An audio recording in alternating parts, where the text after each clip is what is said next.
Hello everyone, welcome back to my channel. Today's video is going to be about Druids and how they can be very, very effective on the battlefield in almost every D&D combat. I'm going to build a Druid from 1st level to 5th level. I'll go over some spells and how they work. I'll go over some feats that I take as a Druid, but these are not necessary to be taken, but this is how I would build a Druid.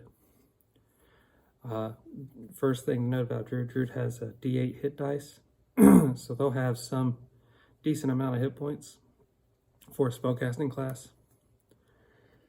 The first stat you're going to need to have the highest is going to be your wisdom, because that gives you access to all your magic. The next stat I pick from is either strength or dex. It depends on how you want to portray your Druid in combat.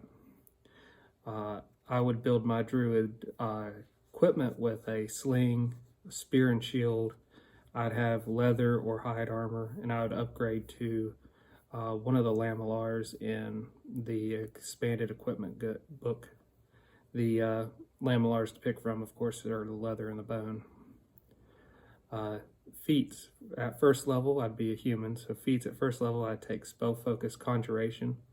It'll give you a bonus to conjuration magic, but that's the prerequisite for the augmented summoning feat.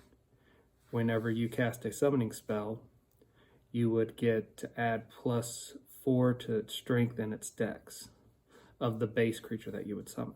So it's going to be more potent on the battlefield. A Druid, like a cleric, can sacrifice their prepared spells for a specific type of spell. With clerics, if you're a good cleric, you can sacrifice for healing magic. But with Druids, you sacrifice your any prepared spell for a Summon Nature's Ally spell of the same level. So that's why I would pick those feats. Level 3, I take Eschew Materials. So that way you don't need any material component unless it costs, I believe it is a gold piece or more, according to Eschew Materials. At least that's what it said in 3rd edition. And then I would take, at 5th level, Natural Spell. So that way you could really utilize your wild shape and your magic at the same time. So 1st level, you get Nature's Bond, which gives you a choice. You can either choose to have a domain like a cleric. The domains you'd pick from is plant, animal, or an elemental domain. Or you can have an animal companion. In 3rd edition, the Druids were set up where you only get an animal companion, and the animal companion had to be a natural animal, so it did not progress as you gain level. But in Pathfinder, it's sort of a hybrid of a natural animal and a animal familiar that a sorcerer or wizard could get from 3rd edition, where as you go up in level, it goes up in level and power. I kind of like this, kind of don't like this. It's a mixed bag. But I would pick the animal companion myself playing a Druid, because that gives you another token on the battlefield to help get flanking going on, to help keep the numbers of the enemies down, so on and so forth. The next thing you get at 1st level is Nature Sense. It gives you a +2 to your knowledge, nature, and your survival skills. You get Wild Empathy, which has the same effect as Diplomacy does, where you can change the attitude of someone you're talking to, but in this case, it works on animals. And then you get your spells, of course, and I'll go over spells after I go over all the abilities you get from the different levels. The next level, level 2, you get Woodland Stride. Natural effects of overgrown, brushy terrain, so on and so forth, will not hinder your movement, which could be really good if you're trying to get away or you're trying to pursue somebody and you want to take shortcuts that they can't take. Next level, level 3, you get Trackless Step, which allows you to leave no trail unless you choose to leave a trail in any natural substance. So out in the wilderness, on a dusty road, anything like that would be considered natural, and you'd leave no trail. Also at 3rd level, you get 2nd level spells. and from them your spell power increases, as it always does with spellcasters. At 4th level, you get resist nature's lore. That allows you to do dealings with Fae to your advantage in combat. In Pathfinder, unlike 3rd edition, Fae creatures are more evil and there's more of them than the ones that were listed in 3rd edition D&D. They just didn't have a big list in 3rd edition. So you get a +4 on your saves versus Fae abilities and spells with that. At 4th level, you get the wild shape once per day, and it'll last 1 hour per your Druid level. So with wild shape, you are limited to a small or medium animal at this level. Every 2 levels you gain after this, you'll get an extra wild shape times per day, and then the wild shape will also get more powerful. You'll get turned into bigger or smaller creatures. But unlike, say, 5th edition wild shape, where you get hit points for turning into certain creatures, this you're still using your base hit points. You just get the attacks and the movements and the special abilities of the creatures you turn into. And then level 5, you get 3rd level spells. So, spells.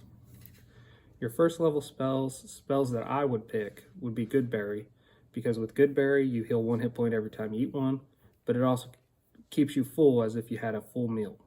So 3 Goodberries, your character is fine. You don't even need to worry about rations. Goodberry only creates 2d4 berries at any one casting, though. So supplement the party with a little bit of trail rations, but for the most part, you'd be able to keep them fed. Plus, you could always crush a berry in somebody's mouth when they would go down and save them. Next, I would take Entangle. Entangle is an amazing battlefield control spell for a Druid. You can target a plant, and 40-foot area is now difficult terrain to move through, and if you start in it, you have to make a save or be entangled by it, and then you'd have to make a save every turn to break free from the entangle, and then have your difficulty to move out of the entangle, and if you can't get out by the end of it, you're still making saves to not be grabbed again. I've also used Entangle in a lot of interesting ways with flexible game masters. I've taken the Entangle and, say, put a potato on the end of a arrow and shot it through the air and cast Entangle on it while it was flying. So it just created this 40-foot area of vines that grabbed everything that was flying in the arrow's path.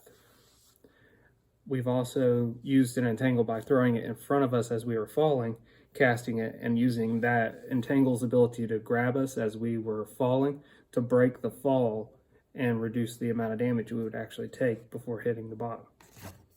Those are just a couple of unique ways. Also, if you cast Entangle on a thorn bush, the Entangle's Thornium will do extra damage.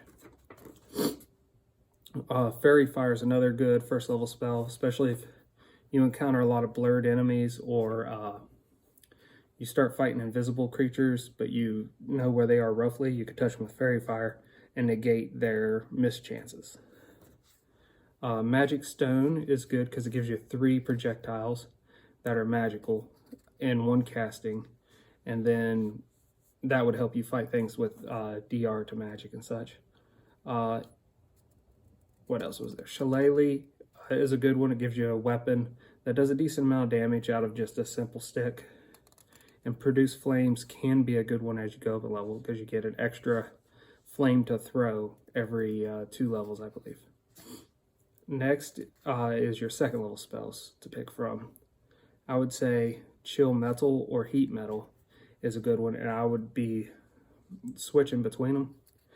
And remember, a Druid spell list is all spells at that level is access to the Druid. These are just spells I would prepare on an almost regular basis. Resist Energy. This is when you first get to start protecting your party and yourself from energy weapons, like breath weapons and such like that. I would take that as the need arises, or as a backup, or at least get a scroll of it. Flame Blade is a good offensive one. Warp Wood could be really good. You could say warp a door, you could warp somebody's shield, so you could have a lot of good uses for warp wood. And then of course the Summon Nature's Ally 2, now you can either get a lot of like a D3 of first level Summon Nature's Ally 1 monsters, or you could get 1 Summon Nature's Ally 2, and with the feats that you've taken, they are all stronger. And then also the Summon Swarms are good, because it's always hard to fight a swarm. 3rd level spells, the good ones I go to. Call Lightning. Calling lightning out of the sky on your enemies every turn is always entertaining and fun. Meld into Stone. I've used that to explore a dungeon before. I've used that to hide from enemies pursuing me. I've used that to hide items. So that is always a good utilitarian spell, and especially if you're creative and the DM allows it. Protection from energy. This is the upgraded version of resistance to energy. It protects you more from the energy types. Spike Growth is another good control spell for the ground. You jet up spikes all over the ground. They only do about a D4 damage, so about a dagger's damage. But moving through them causes damage, slows you down, and all sorts of nastiness. Stone Shape. I've used this before to do a lot of damage very creatively. Take a stone ceiling, you're investigating a cave. You could use Stone Shape. You could cut off a stalactite and watch it fall on somebody, or you could create your own pillar in the ceiling and drop it on somebody. There's a lot of uses of Stone Shape. I've also used it to create a hole just barely big enough to drop a golem in that we couldn't hurt, and we left it there. Summon Nature's Ally, the 3rd version, would be my next recommendation of spells to use. And those would be the spells I would pick. If there's any interesting feats, any interesting ways you've seen a druid used, any cool things about a druid that I have not shared that you think should be mentioned, please do so in the comments. Any spells that I have left out that you think are awesome, or any cool ways you've seen the spells used, put them in the comments. Druids are one of my favorite classes to play, but all of the spellcasting classes are my favorite to play, so it is what it is. I hope everyone has a good day. See you all next time.